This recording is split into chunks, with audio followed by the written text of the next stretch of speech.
আসসালামু আলাইকুম। নতুন আরও একটি ব্লগ নিয়ে আপনাদের মাঝে হাজির হয়ে গেলাম আবার। কেমন আছেন সবাই? আশা করছি আল্লাহ তাআলার অশেষ রহমতে সবাই ভালো আছেন। আমরা আলহামদুলিল্লাহ ভালো আছি। আজকে কোনো রুটিন শেয়ার করতেছি না। আজকে জাস্ট আমার ছাত্রছাত্রীদের জন্য একটু বিরিয়ানি পাক করতেছি। ওদেরকে খাওয়ানোর কথা ছিল ওই উদ্দেশ্যে আরকি। ওইটাই আরকি আপনাদের সাথে শেয়ার করতেছি। আজকে দুপুরে খাওয়া-দাওয়ার পরে রান্না করতে এসেছি ওদের জন্য। তো বিরিয়ানি রান্না করার জন্য প্রথমে আমি মুরগির মাংসটা ভালোভাবে ধুয়ে তারপরে পানি ঝরিয়ে নিয়েছি। এখন হচ্ছে সব ধরনের মশলা দিয়ে মিক্সড করে নিচ্ছি। বিরিয়ানি মশলা রেডিমেড যেটা কিনতে পাওয়া যায় ওটাই আমি 1 প্যাকেট দিয়ে দিয়েছি। তার সাথে রেগুলার মশলা, মরিচের গুঁড়া, ধনিয়া গুঁড়া, জিরা গুঁড়া, লবণ স্বাদমতো। তারপরে হচ্ছে রেডিমেড মাংসের যে মশলা থাকে সেটাও আমি একটু দিয়েছি। আর হচ্ছে পেঁয়াজ, রসুন এগুলা টক দই দিয়েছি। এগুলা দিয়ে তারপরে পরিমাণ মতো তেল দিয়ে খুব ভালোভাবে মিক্সড করে নিয়ে কিছুক্ষণ ম্যারিনেশন হতে দিয়েছি। আর এখন হচ্ছে ডিমগুলো সিদ্ধ করে ছুলে নিলাম।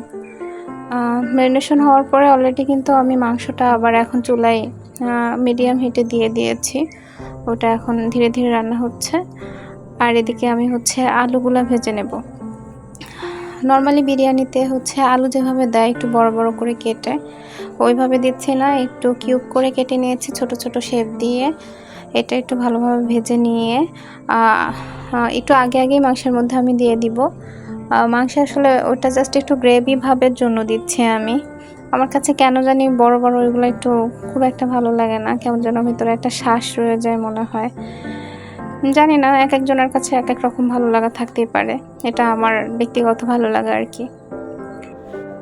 আলুগুলো ভাজা হয়ে গিয়েছে, ওটা আমি এখন মুরগির মাংসের মধ্যে দিয়ে দিচ্ছি। ওটা ধীরে ধীরে কষানো হচ্ছে। মাংস প্রায় হওয়ার দিকে এমন সময় দিয়েছি আলুটা, যেহেতু আলুটা আগে থেকে ভেজে নিয়েছি ভাজার সময়, তো 80% ওটা অলরেডি কুক হয়ে গিয়েছে।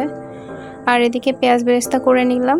আর হচ্ছে পোলাও চালটা আমি আগে থেকেই ভালোভাবে ধুয়ে পানি ঝরিয়ে নিয়েছি। বেশ কিছুক্ষণ আগে ধুয়ে রেখেছি যাতে কিছুটা পানিও অ্যাবজর্ব করে নেয় সেজন্য। আর তেল গরম করে এখানে আমি কিছু গোটা জিরা দিয়েছি, তেজপাতা দিয়েছি, এলাচ দিয়েছি, দারচিনি দিয়েছি। তার সাথে লাস্ট পর্যায়ে দিয়েছি হচ্ছে কিশমিশ আর বাদাম। বাদামটা আমি ভাজাটা ব্যবহার করি সব সময়, আমার কাছে এটাই ভালো লাগে। আর তেলের উপরে দিলে আমার যে একটা ফ্লেভার, কিশমিশ আর বাদামের যে ফ্লেভার আসে ওইটা আমার খুব মিষ্টি লাগে, খুব ভালো লাগে আমার কাছে। নর্মালি এই সময় হয়তো বা দেয় না, বাট আমি দিই। তারপরে তো চালটা দিয়ে খুব সুন্দর করে ভেজে নিলাম। আর আমি চাল ব্যবহার করেছিলাম হচ্ছে 1.5 কেজি মতো, সেই অনুযায়ী হচ্ছে পানি দিচ্ছি। প্রথমে 2 কাপ পানি দিয়ে এখন একটু ভালোভাবে নেড়ে নেব, কারণ অনেক সময় আবার দলা পেকে যাওয়ার ভয় থাকে বা নিচে লেগে যেতে পারে। বাকি 2 কাপ আবার দিয়ে আর 1/2 কাপ পানি দিব জাস্ট, কারণ আমি যে চাল অনেকটা সময় ধোয়ার পরে যে ভেজা অবস্থায় রেখে দিয়েছিলাম পানি ঝরার সময়, তখন কিছুটা অ্যাবজর্ব করে নিয়েছে। আবার হচ্ছে চালটা যখন ভেজেছি তখনও কিছুটা কুক হয়েছে, এজন্য আর কি পানির পরিমাণটা একটু কম দিয়েছি। আর এখন মোটামুটি 90% কুক হয়ে আছে ভাতটা, এখন হয়ে গেছে মোটামুটি। আমি এখন উপরে মাংসের পিসগুলো দিয়ে দিব আর সামান্য কিছু ঝোল দিব, দিয়ে দম রেখে দিব। তাতে ভাতটা খুব সুন্দরভাবে সিদ্ধ হয়ে যাবে। টোটাল মানে খুব সুন্দরভাবে নরম হবে, কিন্তু গায়ে গায়ে লাগবে না, একেবারে ঝরঝরে পারফেক্ট বিরিয়ানি হবে। আমি নর্মালি এভাবেই করি, আমার এটাই ভালো লাগে। এক একজন এক এক রকমভাবে করতেই পারে। আসলে রান্নার জিনিসটা একটা শিল্প, যে ব্যক্তি যার মতো করে, আমার কাছে এটাই মনে হয়। শুরুতে অবশ্য অনেক কিছু করতাম, অনেক ভুলভাল ছিল। এখনও যে ঠিকঠাক করতেছি তা না, এখনও হয়তো অনেক ভুল আছে। সামনে যত দিন আসবে তত শিখবো ইনশাআল্লাহ। এই তো মাংসগুলো সব দিয়ে এবার উপরে হালকা হালকা করে একটু ঝোলও দিয়েছি জায়গায় জায়গায়, যাতে ভাতের মধ্যে একটু মশলার রং আসে, সুন্দর দেখা যায় সেজন্য। আর কিছু ঝোল অবশিষ্ট রেখে দিয়েছি। এদিকে আমার স্টুডেন্টগুলো ওরা ওদের মতো করে রুমটা সাজিয়ে নিয়ে ওদের মতো করে আনন্দ করছিল।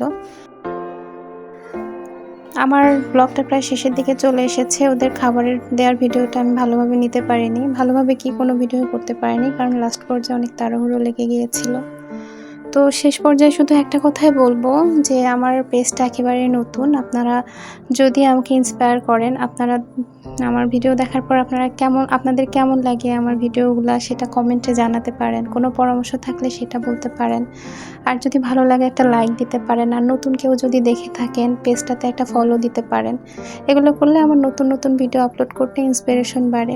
সবাই ভালো থাকবেন। আল্লাহ হাফেজ।